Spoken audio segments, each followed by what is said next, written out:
Here at Belmont Abbey, the Catholic Church in Western North Carolina was born. Think of those early Catholics, led by the Benedictines and Sisters of Mercy, to pray, to learn, and to serve. Think of their sacrifices, their inconveniences, their stretching themselves for God's sake.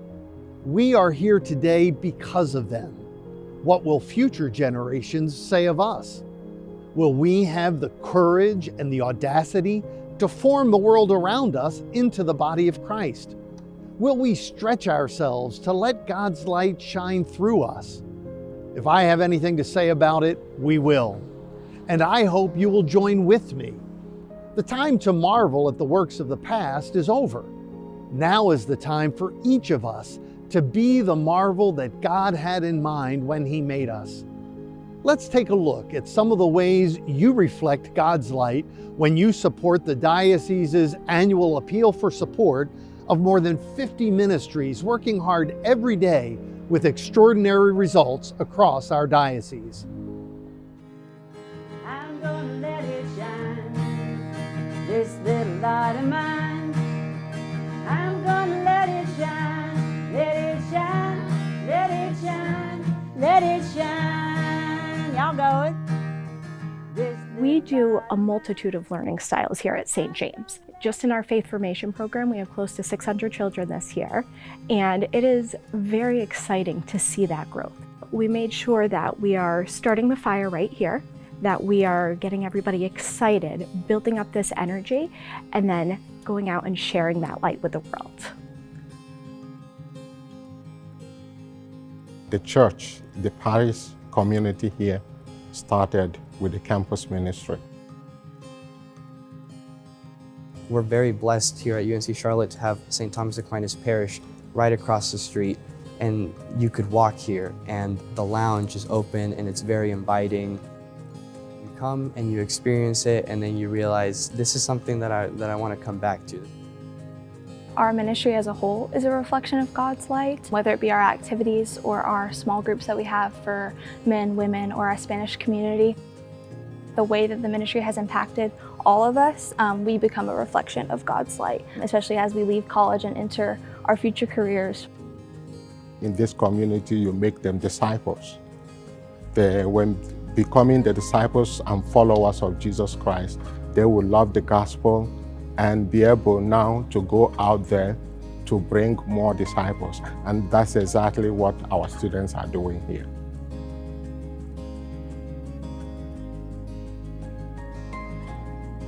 The Western Region Office of Catholic Charities, Diocese of Charlotte, does a variety of programs. Refugee resettlement is our main program right now, and we have a small but mighty staff here in Asheville of about 10 people. Light is ever present in the work that Catholic Charities does in clinical mental health counseling. When somebody's really suffering through trauma of a relationship breakup, kids that are struggling in school, of a marriage that is struggling, our counselors provide light to people to give them hope that there is hope for the future. Light in recent times for us has been the darkness of a tropical storm that devastated this region and devastated the Diocese of Charlotte. And the light of our staff ends up looking like people that are willing to listen, people that are willing to pray with people if that's what they want.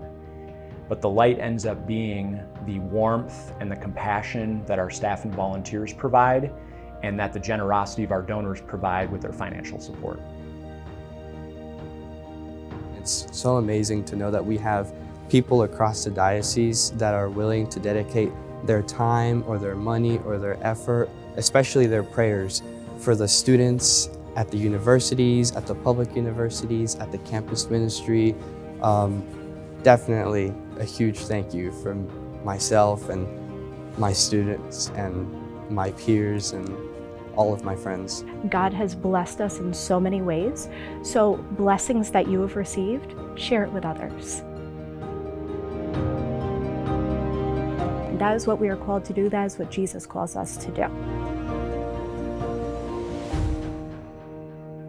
The Blue Ridge Mountains are testimony to the glory of God's creative hand. St. Lawrence Basilica similarly witnesses the glory of God made real by human hands. It's no coincidence that this church engaged one of the famed architects of the day to use a new style of building seen in the Biltmore, Carnegie Hall, and Grand Central Station. Is it possible to take the gifts of this world and use them for God's glory? Absolutely. This is what this year's Diocesan Support Appeal is all about, reflecting the light of God's glory by using human hands, yours and mine. Will you join me? Any amount of support will make a difference. My only challenge to you, and this is a personal challenge, is that whatever you give will be a stretch, that it will be of some inconvenience, and that it will be given without expectation, so that together we may reflect more of God's light on our world that so needs it. If we don't stretch ourselves, if we don't reflect God's light, others will shine a false light that offers no hope against the darkness of this world. Only God provides that hope, and He sent us the Spirit of His Son to share it. I ask that you prayerfully make a gift this year to the DSA, and I thank you for continuing the legacy of God's light in the Diocese of Charlotte.